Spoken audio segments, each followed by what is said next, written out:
अस्सलामुअलैकुम वरहमतुल्लाहि वबरकातुहू। आज मैं आपको बताऊंगी उम्रह करने का तरीका।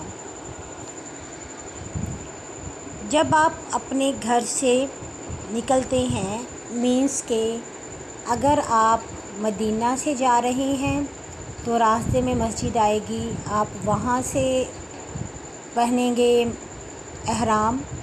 अगर आप मक्का में ही हैं तो मस्जिद आयशा या मस्जिद याराना से एहराम बांधकर उम्रा करने के लिए आ सकते हैं। और अगर आप पाकिस्तान से या अपने किसी भी मुल्क से जा रहे हैं उम्रा करने के लिए, तो आपको जहाज़ में ही बता दिया जाएगा कि मीकात आ गया है, वहाँ पर आपने एहराम की नियत करनी है। उम्रे के लिए सबसे पहले ज़रूरी होता है आप गुस्ल करेंगे। आपने जब गुस्ल करना है तो आपने खुशबूदार साबुन इस्तेमाल नहीं करना और ना ही कोई खुशबू लगानी है। खुशबू वाली पेस्ट भी नहीं होनी चाहिए। आप बिल्कुल सादा साबुन पेस्ट वग़ैरह इस्तेमाल करेंगे और कोई भी खुशबू अपने जिस्म को नहीं लगाएंगे। आपने जब एहराम पहनना है, मर्दों की 2 अनसिली चादरें होती हैं। औरतें अपना घर का ही लिबास पहनती हैं, बस ऊपर उन्होंने कोई सा भी स्कार्फ या दुपट्टा लपेट लेना होता है। औरतों का एहराम यही है। आपने एयरपोर्ट पर ही या जहाँ से भी आप उम्रे की नियत कर रहे हैं वहाँ पर आपने 2 नफल एहराम की नियत के पढ़ लेने हैं। जब आप मीकात पर पहुँचेंगे तो फिर आपने उम्रा की नियत कर लेनी है। जब आप उम्रा की नियत कर लेते हैं तो फिर आप पर एहराम की पाबंदियाँ शुरू हो जाती हैं। एहराम की पाबंदियाँ ये हैं कि आपने ख़ारिश नहीं करनी। अगर ख़ारिश करने की ज़रूरत पड़े भी तो नरम हाथों से नरमी से फेरेंगे हाथ। अगर ख़ारिश की वजह से आपका बाल टूट जाता है तो आप पर दम वाजिब हो जाएगा। दम का मतलब होता है कि आपको फिर बकरा देना पड़ेगा। अगर आप के बाल ख़ुद ब खुद टूटते हैं तो 2, 3 या 4 ख़ुद ब खुद बाल टूटने पर आप थोड़ी बहुत सदका कर देंगे तो वो बेहतर है, नहीं तो उस पर दम नहीं आता। ख़वातीन के लिए चेहरे को ढांपना ज़रूरी नहीं, यानी अगर कोई औरत अपने चेहरे को ढांप लेगी तो उस पे भी दम वाजिब हो जाएगा। यानी औरत ने अपने चेहरे को नंगा रखना है उम्रे के दौरान। तो एहराम की हालत में औरत का चेहरे को नंगा रखना लाजमी है। अगर कोई औरत बहुत पर्दादार है तो उसको एक ऐसी टोपी पहन लेनी चाहिए जिसके आगे से नेट लगी हुई हो। बाज़ार से ऐसी टोपियां मिल जाती हैं, नहीं तो आप उसे घर में तैयार कर सकती हैं। कोई भी टोपी लें और उसके आगे छज्जा सा जो लगा होगा उसके ऊपर आप नेट बारीक सा दुपट्टे को लटका लें, जिससे आपको देखने में भी आसानी हो और आपका चेहरा भी नज़र ना आए। इसके अलावा एहराम की हालत में किसी जानवर को नहीं मारा जा सकता। इवन के किसी जूं, मच्छर या किसी भी चीज़ को आप मार नहीं सकते, उसको आप आराम से हटा देंगे। एहराम की हालत, एहराम की पाबंदियाँ सिर्फ़ तब तक होती हैं जब तक आप उम्रा या हज नहीं कर लेते हैं। जब आप उम्रा या हज कर लेंगे तो फिर आप गुस्ल करने के बाद एहराम की पाबंदियों से आज़ाद हो जाते हैं।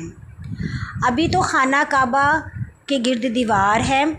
अगर खाना काबा के गिर्द दीवार ना हो तो आपने खाना काबा को भी छूना नहीं है, क्योंकि खाना काबा के गुलाफ पर भी खुशबू लगी होती है। दिल तो बहुत करता है कि हम इसको छुएं, खाना काबा के साथ लगें, दिल को ठंडक डालें और रुकन यमनी को छुएं, मगर हम ये नहीं कर सकते क्योंकि उसको भी खुशबू लगी होती है।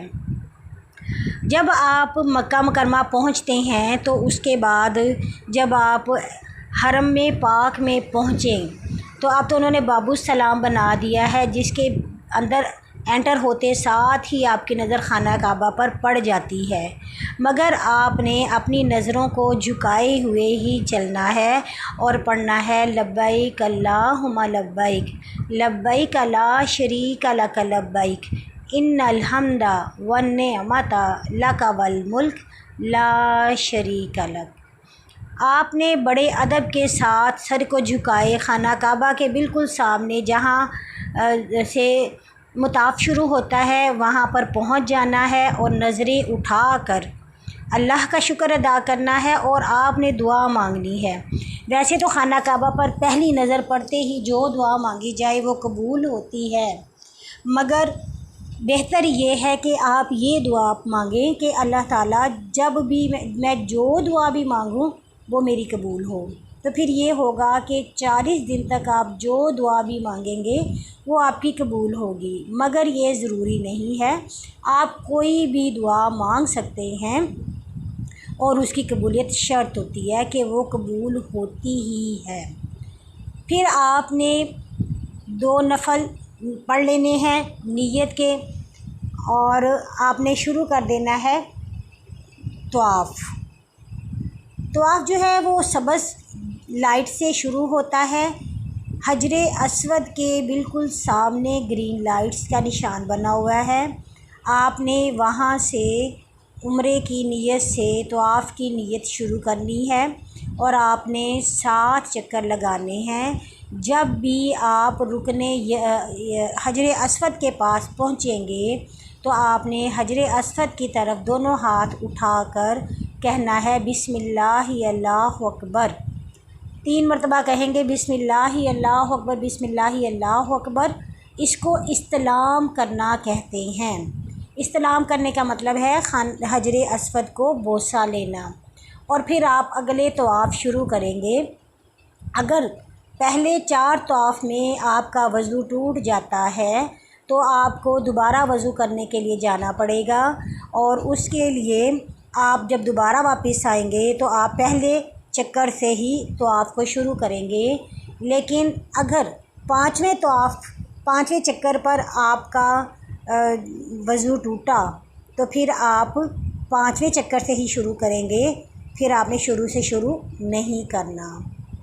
जब आपके 7 चक्कर पूरे हो जाते हैं तो आपने मकामे इब्राहीम पर 2 नफल पढ़ने हैं मकामे इब्राहीम के। याद रहे अभी तो पाबंदियां हैं, अगर पाबंदी ना हो तो आपने तवाफ़ के दौरान ना तो हजरे अस्वद को चूमना है, ना ही आपने रुकने यमनी को, और ना ही आपने मज़ाब रहमत के नीचे नफल पढ़ने हैं। ये सब कुछ आप बाद में करेंगे। जब आप 2 नफल पढ़ चुकते हैं तो उसके बाद आपने पेट भरकर ज़मज़म पीना है। ये सुन्नत हाजरा रज़ियल्लाहु ताला अन्हा है। उसके बाद अलैहिस्सलाम है, हज़रत हाजरा अलैहिस्सलाम की ये सुन्नत है। उसके बाद आप मरवा से शुरू होंगे और सफ़ा पे आएंगे। ये एक चक्कर होगा, सफ़ा से मरवा की तरफ फिर 2 फिर 3, इस तरीके से आप 7 चक्कर लगाएंगे। 7 चक्कर पूरे करने के बाद आप मरवा पर 2 नफल पढ़ेंगे शुक्राने के। और उसके बाद मर्द जो होते हैं वो अपने टिंड करवाते हैं, अपने बालों को कटवाते हैं। जो औरतें होती हैं वो सिर्फ़ एक बाल की लट को अपनी उंगली पर लपेट कर, तो जहाँ सिर्फ़ एक चक्कर पूरा होगा वहीं से काट लेती हैं, तो वो अहराम की पाबंदियों से आज़ाद हो जाती हैं। मर्द भी जब तक टिंड नहीं करवाएंगे, अगर कोई अपने बाल नहीं कटवाना चाहता किसी मजबूरी की वजह से, किसी भी रीज़न की वजह से, तो वो अपने सर के बालों को कोई 8-10 जगहों से, मुख्तलिफ़ जगहों से थोड़ा थोड़ा से कट लगा के उनको काटेगा तो उसकी ये सुन्नत पूरी हो जाएगी। बहरहाल बेहतर तो यही है कि वो सारे बाल ही कटवा ले। और उसके बाद अगर मर्द चूँकि उसने बाल कटवाए होते हैं तो वो गुस्ल कर लेता है। औरत अगर चाहे तो गुस्ल करे, चाहे तो ना करे, तो वो एहराम की पाबंदियों से आज़ाद हो जाएगी। सिर्फ़ ये उम्रा होता है। उसके बाद आप होटल जाकर या अपने घर जाकर अपने कपड़े वगैरह चेंज करें और उसके बाद आप जब जैसे मर्ज़ी आप अल्लाह के घर में आकर नमाज़ पढ़ सकते हैं। अल्लाह के घर में नमाज़ पढ़ने का सवाब, एक नमाज का सवाब 1000 नमाज के बराबर है। और मस्जिद नबवी सल्लल्लाहु अलैहि वसल्लम में एक नमाज़ पढ़ने का सवाब 500 नमाज़ों के बराबर है। इसके अलावा ये जो पैकेज होता है ये 11, 15 और 21 या 29 दिन का होता है।